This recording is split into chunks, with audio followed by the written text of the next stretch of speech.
नमस्कार, आप देख रहे हैं श्रेय टीवी, देश हित की बात। मैं हूं आपके साथ। संगीन मामलों पर खुलकर बोले वरिष्ठ अधिवक्ता संतोष कुशवाहा, न्याय व्यवस्था और चर्चित केसों पर रखी बेबाक राय। नमस्कार, आप देख रहे हैं श्रेय टीवी, देश हित की बात। विवाद सत्र न्यायालय के वरिष्ठ अधिवक्ता संतोष कुशवाहा ने मनीष पटेल ने विशेष बातचीत की। इस दौरान न्यायिक प्रक्रिया, कानून व्यवस्था और कुछ संगीन एवं चर्चित मामलों को लेकर विस्तार से चर्चा की गई। वरिष्ठ अधिवक्ता संतोष कुशवाहा ने कहा कि कानून सभी के लिए समान है और न्यायालय तथ्यों एवं साक्ष्य के आधार पर निर्णय देता है। उन्होंने कहा कि किसी भी प्रकार कि गंभीर मामले में निष्पक्ष जांच और मजबूत साक्ष्य न्याय दिलाने की सबसे महत्वपूर्ण कड़ी होते हैं।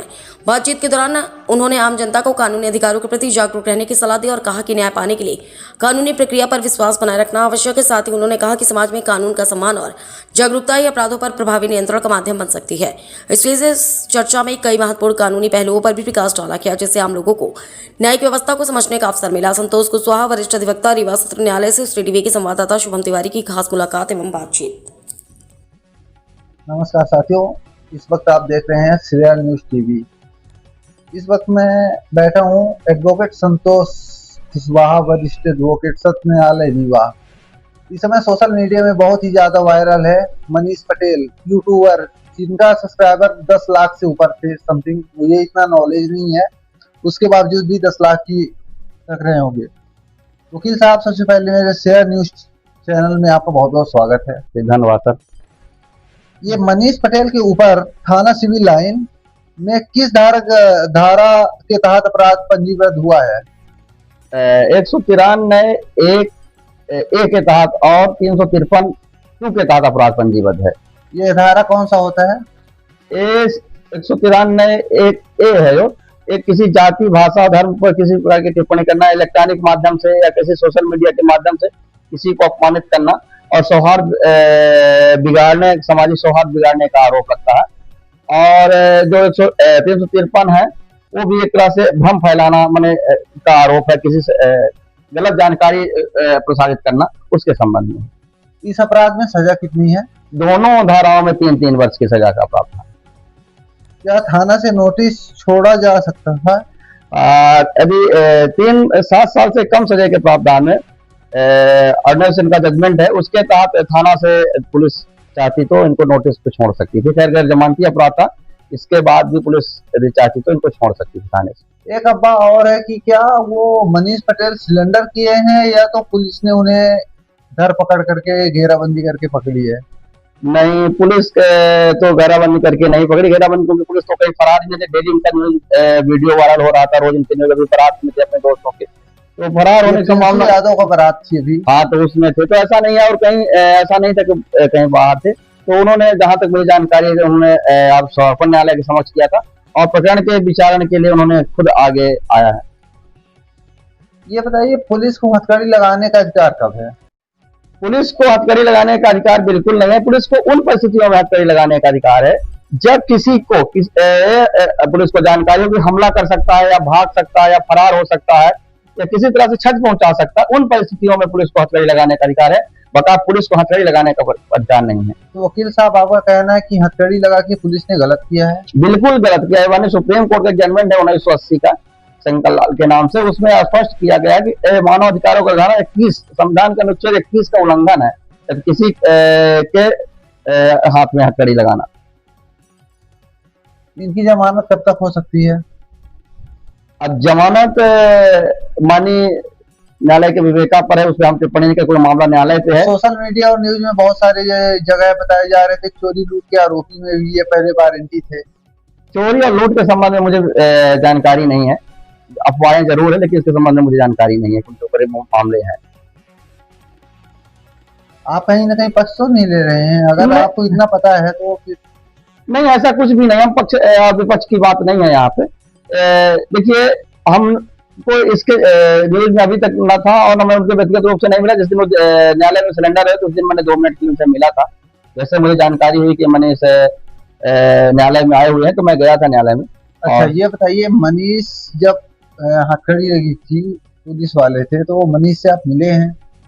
हाँ, मैं मिला हूँ मनीष। कुछ बातचीत हुई मनीष से? हाँ, मनीष से बातचीत हुई है। क्या बातचीत हुई मनीष से? मनीष से मैंने इसी संबंध में बोला, तो अपराध के संबंध में उन्होंने कहा कि ठीक है, मैंने जमानत माननीय उच्च न्यायालय और डिस्ट्रिक्ट कोर्ट में लगाया, माननीय न्यायालय से जमानत नहीं हुई, तो मैंने प्रकरण की मैंने विचारा है, मैं स्वयं माननीय न्यायालय समक्ष उपस्थित हुआ हूं और जबकि मैंने इस मामले में अपना मैं खेद भी प्रकट कर चुका था, ऐसे उन्होंने बात की। तो मनीष पटेल की जमानत होने की संभावना कब तक है? मनीष पटेल की जमानत तो हो जानी चाहिए, इतना गंभीर प्रकृति का अपराध नहीं है।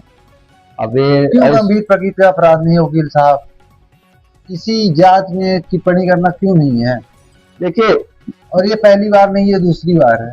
ठीक है, ये बात मैं मानता हूं, लेकिन वो तो ट्रायल की बात है कि क्या सही क्या गलत, लेकिन जो जिस अपराध में जितनी सजा है उस हिसाब से मैं कह रहा हूं कि इस अपराध में जमात, क्योंकि मिनिमम सजा इसमें 3 साल है और अधिकतम पूजा या धार्मिक स्थलों में कोई उपद्रव तो 5 साल से।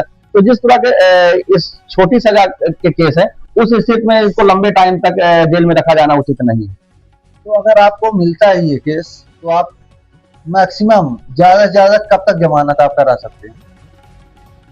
इसमें तो हमें लगता है कि फर्स्ट हियरिंग में 1 हफ्ते के अंदर माननीय उच्च न्यायालय में हियरिंग का आ जाता है, तो यदि सोमवार को इसकी बिल फाइल हो जाएगी तो अगले सोमवार तक इनकी बिल हो जानी चाहिए हाईकोर्ट के हर अधिकतम 1 सप्ताह का टाइम इनके बिल में लगना चाहिए। 7 साल के सजा में 7 दिन में कैसे छूट सकते हैं? नहीं, 7 साल की सजा नहीं है इसमें 3 साल की सजा है। आपको कहना है कि 7 साल के जो केस में 7 साल की सजा रहती है, उसमें कोर्ट चाहे तो मैंने उसमें नोटिस दे के छोड़ सकती है और चेकलिस्ट बनती है कि अपराधी को कैसे छोड़ा जा सकता है कि नहीं छोड़ा जा सकता है, तो उसमें चेकलिस्ट बनती है और इसके जो इसकी परिस्थितियां थी, जो इनके ऊपर जो इनकी पॉपुलैरिटी थी और जो नेचर इनका अपराधी प्रकृति का तो नहीं था मेरी जानकारी में, ऐसे स्थिति में चेकलिस्ट के ये बताइए, मनीष के ऊपर कोई पुराना अपराध है? पुराने अपराध के संबंध में मुझे जानकारी नहीं है सर। तो फिर सोशल मीडिया में कहीं ना कहीं इतना वायरल है। देखिए, सोशल मीडिया भारत मंत्रालय द्वारा है, तो ऐसा कोई जो न्यूज सैटेलाइट है वो बता रहे हैं कि इनके ऊपर चोरी का मुकदमा है, तो वो गलत न्यूज तो नहीं बताएंगे। अब इनके ऊपर भी IT एक्ट लग सकता है। सही है कि आप एक वकील हैं? नहीं, बताइए। जी IT एक्ट लग सकता है ना अगर गलत न्यूज देंगे तो? वो तो बात आपकी सही है, इसमें मैं नहीं कह रहा कि लेकिन मुझे देखिए, मैं किसी के संबंध में व्यक्तिगत रूप से नहीं जानता कि चोरी और लूट का मुकदमा रजिस्टर्ड है, तो मेरे द्वारा कहना उचित है। जब तक मैं किसी से व्यक्तिगत मेरे पास ना उनके केस है उसके संबंध, ना उनके परिजन उनके आगे हमारे मनीष के ऊपर लूट और चोरी के मुकदमे, तो ऐसे मुझे जानकारी नहीं है।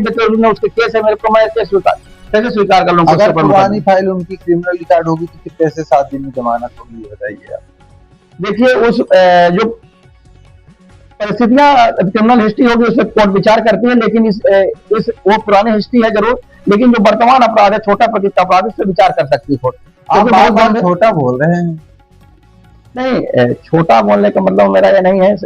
किसी को चौराहे पे एक चाटा ही मार दिया जाए तो सिर्फ चौराहे में वो बहुत बड़ा अपराध किसी ने उसकी, लेकिन उसमें जो प्रकृति है केस से न्यायालय से उसमें जमानत खड़े खड़े मिल जाती है। लेकिन किसी को चाटा मारा, उसका अपमान तो लाखों करोड़ों लोगों के बीच हो गया और उस अपमान का बदला एक चाटा कभी नहीं भरपाई हो सकती। लेकिन जो न्याय कहती है, जो कानून है, उसके हिसाब से मैं बता रहा हूँ कि मतलब इसमें जो सजा का प्रावधान है कम है, इसलिए मेरी नजर में इसलिए मैं छोटा कह रहा हूँ। बता अपमानित हुआ पूरा समाज, ऐसा नहीं है, तो गलत है। चलिए, बहुत बहुत धन्यवाद। ऐसे ही अपडेट पाने के लिए बने रहिए श्रेया न्यूज टीवी के साथ। पत्रकार सोम तिवारी की खास रिपोर्ट। धन्यवाद।